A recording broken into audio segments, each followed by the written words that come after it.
Достар, хочу поделиться с вами. Уникальный случай произошел в Казахстане, в Карагандинской области. Там есть такое вот небольшое село Акбай-Кызылбай, и там проходил Сабантой, национальный той.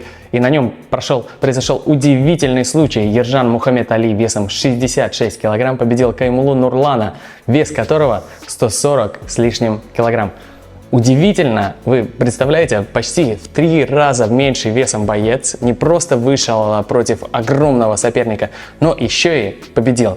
Нам об этом сообщила, кстати, сестра Ержана через наш WhatsApp, который вы сейчас видите на экране. И я хочу поблагодарить вообще всех, кто присылает нам самые разные новости, самые разные сообщения на наш WhatsApp, в Telegram, да и даже просто вот в комментариях иногда сообщают хорошие новости. Спасибо вам, друзья! Так вот, дело было в сельском округе, поэтому новостей об этом событии нет ни в лентах новостей. Но благодаря Мадине, так зовут сестру Ержана, мы можем с вами узнать об этом из первых уст. И даже, друзья, мы сможем увидеть фрагменты настоящего сражения. В общем, немного деталей для вас. Это Сабантуй по случаю юбилея одного очень уважаемого аксакала из Карагандинской области.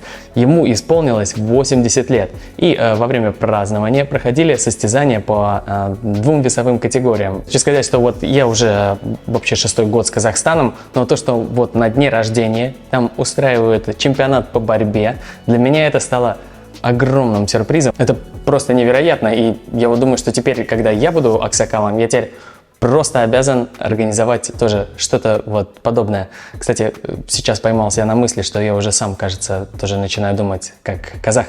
Друзья, а вот расскажите, может быть, что-то еще интересное есть в Казахстане, на тоях, что устраивает чемпионат по борьбе? Для меня это действительно настоящее открытие, как для исследователя Казахстана. Еще, кстати, Мадина сказала, что на празднике также проходили байга, это скачки на лошадях, аламан байга, это скачки, марафон на длинные, на большие дистанции. Также была концертная программа, естественно, и разные другие спортивные игры. Я слышал вообще, что в Казахстане праздники проходят вот с особым размахом, с особыми масштабами, но чтобы настолько, я, конечно, под большим впечатлением. Так вот, на дне рождения был организован чемпионат по борьбе.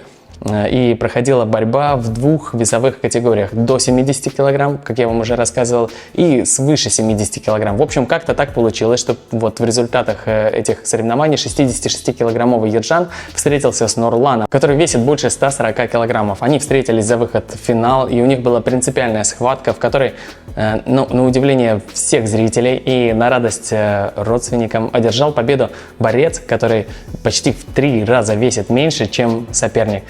Я, друзья, мягко сказать, удивлен и вот от самого боя, и от тоя, от масштабов, и вообще для меня все это невероятно интересно и удивительно. Я надеюсь, что когда-нибудь будет шанс и у меня увидеть что-то подобное с собственными глазами. И вообще сам бой мне напомнил про одного борца из Казахстана. Вы наверняка все про него знаете. Это борец, который был очень известен во всем мире в первой половине предыдущего столетия. Я про Хаджимукана. Это казахский борец, который также выступал и в цирке, и он неоднократный чемпион мира по классической борьбе. Он первый казах, который завоевал титул чемпиона мира по французской борьбе.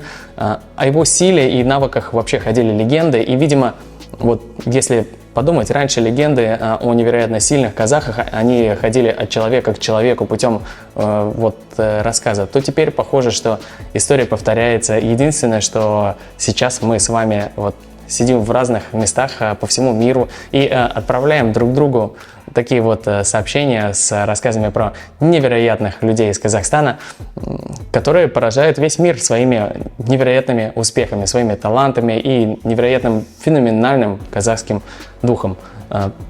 Что думаете по этому поводу? Получается, друзья, что сейчас легенды переходят благодаря современным технологиям или как?